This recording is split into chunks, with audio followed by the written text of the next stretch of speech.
नमस्कार प्यारे विद्यार्थियों, आपका हार्दिक स्वागत है आपके अपने YouTube चैनल मलानी अनअकैडमी पर। और मैं हूं आपका दोस्त जसवंत। तो दोस्तों, आज के इस वीडियो के अंदर हम कक्षा 6 का विज्ञान विषय का पहला अध्याय भोजन ये कहाँ से आता है ये पढ़ना शुरू करेंगे। और इस वीडियो के अंतर्गत मैं ये पूरा अध्याय आपको पूर्ण रूप से सरल भाषा के अंदर समझाऊंगा। और इस वीडियो के अंत के अंदर मैं आपको इस पाठ के सभी अभ्यास प्रश्नों को करवाऊंगा। तो दोस्तों, वीडियो को अंत तक ज़रूर देखें ताकि आपके सब कुछ समझ में आ जाए। तो दोस्तों, आज शुरुआत करते हैं हम विज्ञान विषय के कक्षा 6 के विज्ञान विषय के पहले अध्याय की। इस अध्याय का नाम है भोजन ये कहाँ से आता है। जी हाँ दोस्तों, भोजन ये कहाँ से आता है। आपके मन के अंदर कई बार प्रश्न उठते होंगे कि हम जो ये भोजन करते हैं ये आता कहाँ से, हमें किन किन जगह से ये भोजन मिलता है, कौन कौन से अवयव हमारे भोजन के अंदर शामिल होते हैं। तो इस पाठ को हम 4 बिंदुओं के अंतर्गत पढ़ेंगे। पहला है विभिन्न खाद्य पदार्थ, यानी कि कौन कौन से खाद्य पदार्थ है जो हम भोजन के रूप में लेते हैं। दूसरा है खाद्य सामग्री एवं उनके स्रोत, जो भी हमें खाद्य सामग्री है वो कौन कौन सी है, स्रोत का तात्पर्य है कि वो हमें कहाँ से मिलती है। इसके बाद में आपके तीसरा बिंदु है भोजन के रूप में पौधे की भाग और जंतु उत्पाद। भोजन के रूप में हम पौधों के कौन कौन से भागों को अपने भोजन के रूप में लेते हैं और कौन कौन से जंतु उत्पाद है वो भी हम अपने भोजन के अंतर्गत लेते हैं। वो सब कुछ इस बिंदु के अंतर्गत हम पढ़ेंगे। इसके बाद में आपके चौथा बिंदु है जंतु क्या खाते हैं। जो जंतु है वे क्या खाते हैं, उनका अलग अलग शरीर के आधार पर उनके अलग अलग खान पान होते हैं। तो वो सब कुछ हम इस बिंदु के अंतर्गत पढ़ेंगे। और सबसे लास्ट में हम इस आपके जो पहला पार्ट है इसके जो अभ्यास प्रश्न है उन सब को मैं हल करवाऊंगा। तो पहला बिंदु है विभिन्न खाद्य पदार्थ। तो अब देखो, हमारे भारत के अंदर विभिन्न प्रकार के अलग अलग स्थानों के अलग अलग खाद्य पदार्थ हैं। जैसे हम बात करें हमारे राजस्थान की, तो पश्चिमी राजस्थान में अधिकतर बाजरे की रोटी खाई जाती है। और बात करें राजस्थान के अन्य हिस्सों की, तो वहाँ पर भी मक्के की रोटी भी खाई जाती है, चावल भी खाए जाते हैं। गुजरात की बात करें तो वहाँ पर ढोकले खाए जाते हैं, वो सबसे ज़्यादा वहाँ के प्रसिद्ध है। इसके बाद में देश के विभिन्न हिस्सों में अलग अलग प्रकार का खाना खाया जाता है। दक्षिण भारत की यदि हम बात करें तो वहाँ पर चावल ज़्यादातर खाए जाते हैं।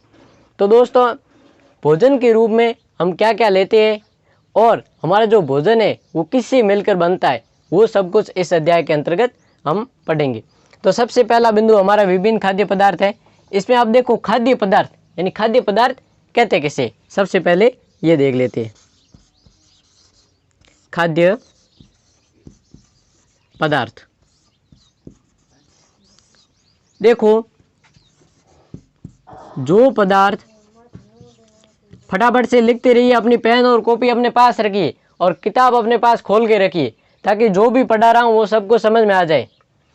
जो पदार्थ हम भोजन में खाने के रूप में लेते हैं उन्हें क्या कहते हैं, बोलिए क्या कहते हैं, खाद्य पदार्थ कहते हैं। खाद्य पदार्थ कहते हैं।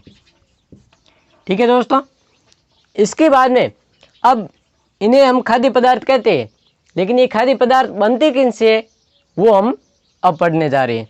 खाद्य पदार्थ अलग अलग संगठकों से मिलकर बनते हैं, अलग अलग पदार्थों से मिलकर बनते हैं।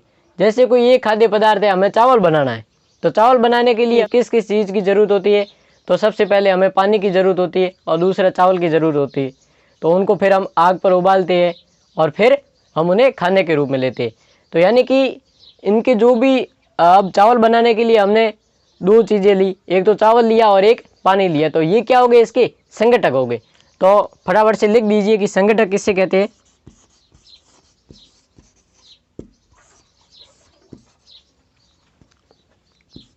किसी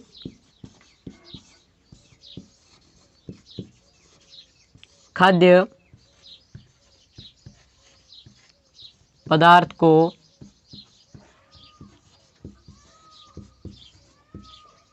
बनाने के लिए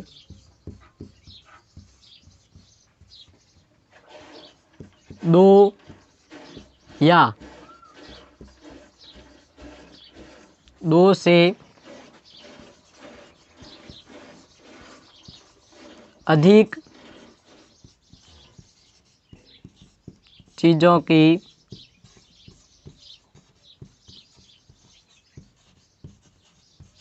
आवश्यकता होती है, उन्हें हम क्या कहते हैं? उन्हें हम संघटक कहते हैं। क्या कहते हैं? संघटक कहते हैं। अब देखो, अब मैं आपको बता देता हूँ कि कोई सब्जी है तो उसे भी बनाने के लिए हमें क्या क्या चाहिए? एक तो हरी सब्जियाँ चाहिए, दूसरी तेल चाहिए, और उसके साथ साथ हमें विभिन्न प्रकार के मसाले चाहिए सब्जी बनाने के लिए। जो मैं आपको ये सारणी दिखा रहा हूँ, ये देखिए, इसमें आपको एक तरफ खाद्य पदार्थ लिखे हुए हैं और एक तरफ क्या लिखा हुआ है? उनके संघटक है। ठीक है, कौन कौन से संघटकों से मिलकर बनते हैं? तो एक तरफ लिखा हुआ है रोटी या चपाती, ये किन से मिलकर बनते हैं? आटे और जल से। इसके बाद में आपके लिखा हुआ है दाल, दाल किन से मिलकर बननी है? कच्ची दाल, जल, नमक, तेल, घी और मसाले, ये सब कुछ मिलाकर हम क्या बना सकते हैं? दाल बना सकते हैं। इसके अलावा जो चावल है वो किन से मिलकर बनते हैं? तो चावल और जल के मिलने से बनते हैं। ठीक है, इसके अलावा आपकी जो सब्जी है वो कैसे तैयार होती है? तो सब्जी के लिए कच्ची सब्जियां, नमक, मसाला और तेल, ये सब कुछ हम उपयोग में लेते हैं। तो दोस्तों, अभी आपने ये सारणी देखी, इसके अंतर्गत मैंने आपको सब कुछ खाद्य पदार्थ और उनकी क्या बता दी? संघटक बता दी। यानी आपके पूरी तरह समझ में आ गया होगा कि खाद्य पदार्थ किसे कहते हैं और संघटक क्या होते हैं। अब हम पढ़ने जा रहे हैं अगला बिंदु, खाद्य सामग्री एवं उनके स्रोत।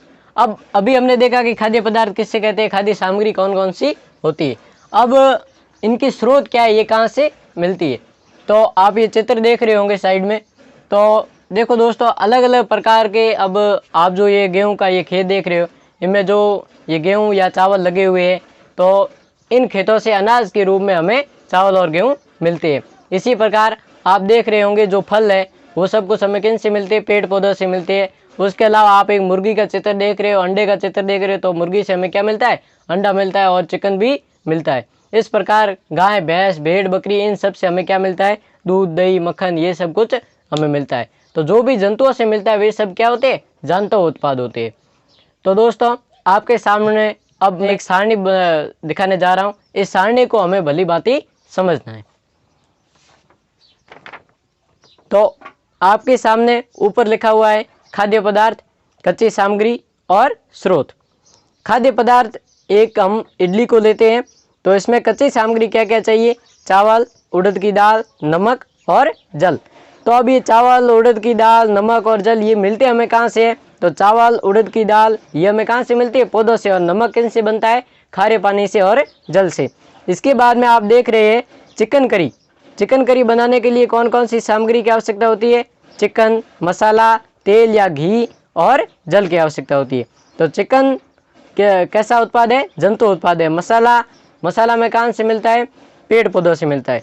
तेल और घी जंतु उत्पाद है और पौधों से भी तेल प्राप्त होता है। इसके अलावा जल तो आपको पता ही है, बारिश होती है, बारिश से हमें जल मिलता है। इसके बाद में आपके खीर से कौन कौन सी सामग्री चाहिए खीर बनाने के लिए? तो दूध, चावल, चीनी। दूध कैसा उत्पाद है? जंतु उत्पाद है। चावल पौधों से मिलता है। चीनी गन्ने से हमें प्राप्त होती है। तो आपने अभी ये सारणी अच्छी तरह से देख ली है, तो आपको ये पूरी तरह समझ में आ गया होगा कि खाद्य सामग्री और उनके स्रोत कौन कौन से है। अब हम अगला बिंदु पढ़ने जा रहे हैं, भोजन के रूप में पौधे के भाग और जंतु उत्पाद। अब देखो, भोजन के रूप में पौधे के भाग और जंतु उत्पाद। अब पौधे और जंतु हमारे भोजन का मुख्य आधार है। हमें भोजन किन से मिलता है? पौधों और जंतुओं से मिलता है। तो अब मैं आपको बताने जा रहा हूँ कि पौधे के कौन कौन से भाग हम खाते हैं। जैसे पौधों के बहुत सारे भाग हैं, जैसे हम पत्तियों को भोजन के रूप में खाते हैं, ठीक है। तो पत्तियों से हमें क्या मिलती है? हरी सब्जियां, ठीक है। पत्तियों से हमें क्या मिलती है? हरी सब्जियां।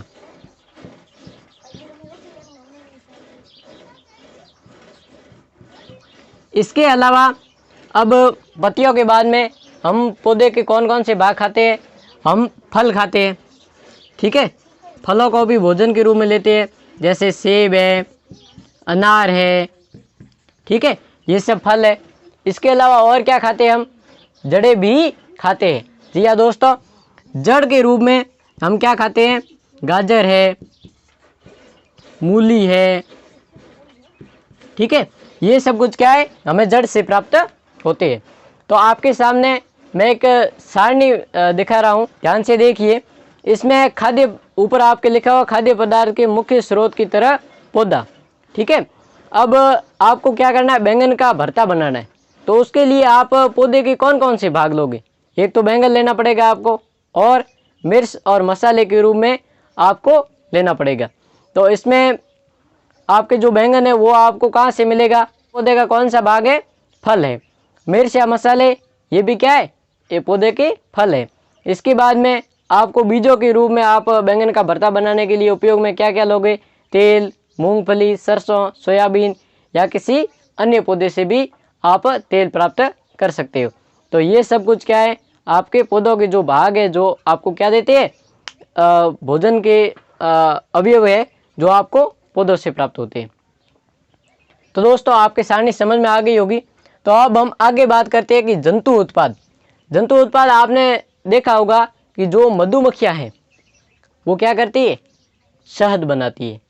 पूरे वर्ष पेड़ पौधों के जो फूल है उनके ऊपर जाती है, फूलों से मकरंद इकट्ठा करती है। अब मकरंद क्या होता है, यह आप ध्यान से सुनिए।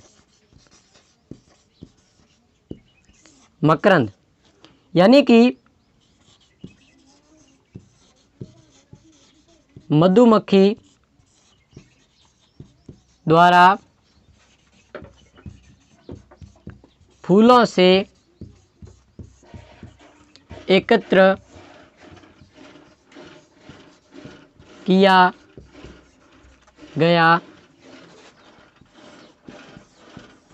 मीठा रस, इसको हम क्या कहते हैं?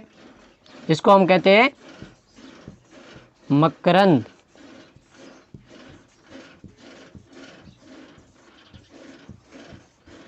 इसे हम क्या कहते हैं? मकरंद कहते हैं। अब जो ये मकरंद है वो छत्ते के अंदर इकट्ठा कर लेती है, और छत्ते से हम क्या प्राप्त करते हैं? शहद प्राप्त करते हैं। तो हम इस मकरंद को शहद के रूप में अपना भोजन बनाते हैं। आप अपने आसपास के जो पेड़ पौधे होते हैं उनको बिना किसी जानकारी के आप कभी भी छकने की कोशिश न करें, यह जानने के लिए कि वे पौधे हमारे खाने योग्य है कि नहीं है। क्योंकि कई बार क्या होता है, जो भी पेड़ पौधे होते हैं वो विषैले होते हैं और उन्हें खाने से हमारी तबीयत बिगड़ सकती है। तो ये ध्यान रहे कि आप किसी भी पौधे को बिना जानकारी के आप नहीं खाओगे। तो अब हम आगे बढ़ते हैं हमारे अगले बिंदु की तरफ। हमारा अगला बिंदु है जंतु क्या खाते हैं।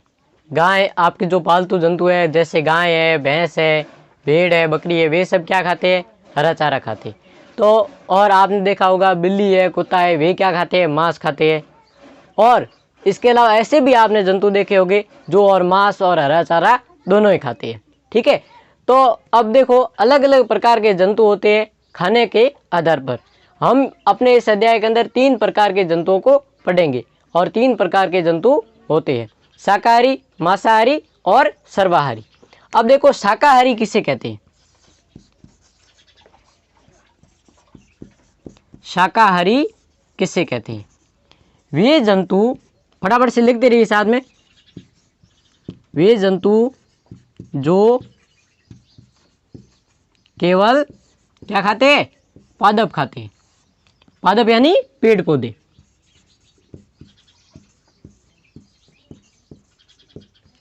उन्हें हम क्या कहते हैं? उन्हें हम शाकाहारी कहते हैं।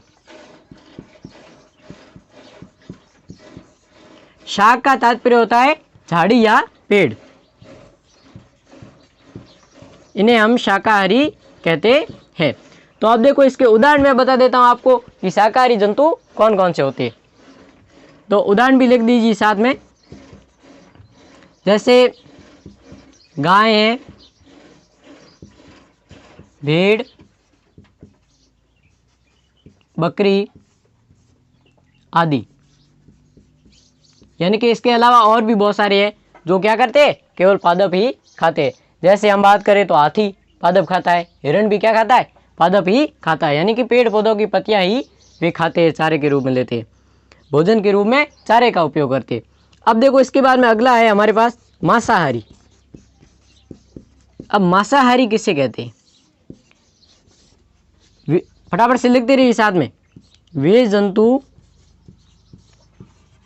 जो केवल क्या खाते हैं, मांस खाते हैं या दूसरे जंतुओं को खाते हैं। ठीक है, मांस खाते हैं, उन्हें हम क्या कहते हैं, उन्हें हम मांसाहारी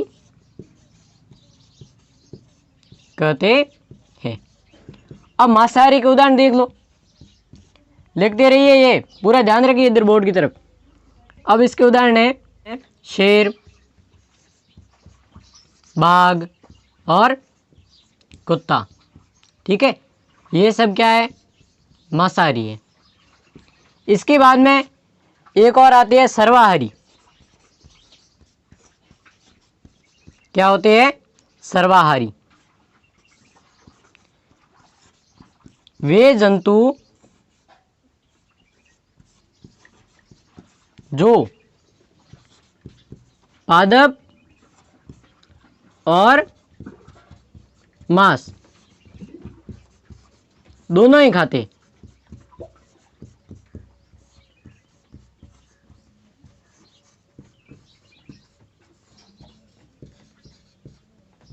इन्हें हम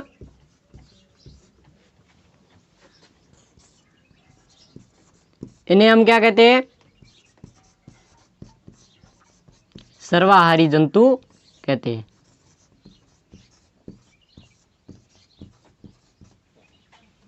तो इसके उदाहरण कौन कौन से लिख लीजिए, मनुष्य है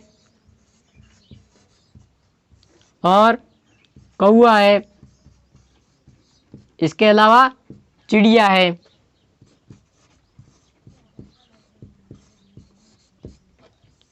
ये सब क्या है, आपके सर्वाहारी है।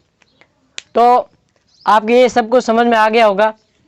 और अब देखो, हम जो भोजन है, कई सारे लोग हैं जो अपना जो शादी समारोह होते हैं या फिर कोई और आयोजन होता है तो वहाँ पर भोजन की बहुत बर्बादी करते हैं। तो मैं आपको बता देता हूँ कि आज से आपको भोजन की बर्बादी नहीं करनी है। जितना आप भोजन कर सकते हो उतना ही भोजन लो, उससे ज़्यादा आप भोजन मत लो और उसकी आप बर्बादी कर देते हो। आपको पता होगा हमारे भारत के अंदर बहुत सारे ऐसे लोग हैं जिनको भोजन नसीब नहीं होता है, जिनको भोजन नहीं मिल पाता है। तो इसलिए कृपया करके भोजन की बर्बादी न करें और हमें भोजन सब लोगों तक पहुँचे, इसके लिए ज़्यादा से ज़्यादा किसकी आवश्यकता है, खेती करने की आवश्यकता है। तो दोस्तों, मैं आपको बता देता हूँ कि हमारे इस YouTube चैनल पर कक्षा 6 से लेकर कक्षा 10 तक के सभी विषयों की वीडियो निःशुल्क उपलब्ध करवा रहे हैं। ये लगभग हमारे भारत के अंदर पहला प्रयोग होगा जिसके अंदर आपको घर बैठे निःशुल्क शिक्षा दी जा रही है कक्षा 6 से कक्षा 10 तक के सभी विषयों के लिए हमारे इस YouTube चैनल मालानी अनअकैडमी पर। तो दोस्तों, और इस अध्याय के जितने भी आपके प्रश्न हैं वे सब कुछ आपके PDF फाइल के रूप में नीचे डिस्क्रिप्शन लिंक के अंदर दी गई है। तो वहाँ से आप उस PDF फाइल को खोल करके अपने अभ्यास प्रश्न कर सकते हो। कैसा लगा आपको ये वीडियो कमेंट बॉक्स में ज़रूर बताएं। और अभी तक आपने यदि हमारे चैनल को सब्सक्राइब नहीं किया है तो दिखने वाले लाल बटन को दबाकर सब्सक्राइब कर ले और घंटी वाले ऑप्शन के अंदर ऑल वाला ऑप्शन सेलेक्ट कर ले ताकि आपको हमारे आने वाले हर वीडियो की नोटिफिकेशन मिलती रहे। मैं मिलता हूँ आपको नेक्स्ट अध्याय के अंदर, तब तक के लिए जय हिंद, वंदे मातरम।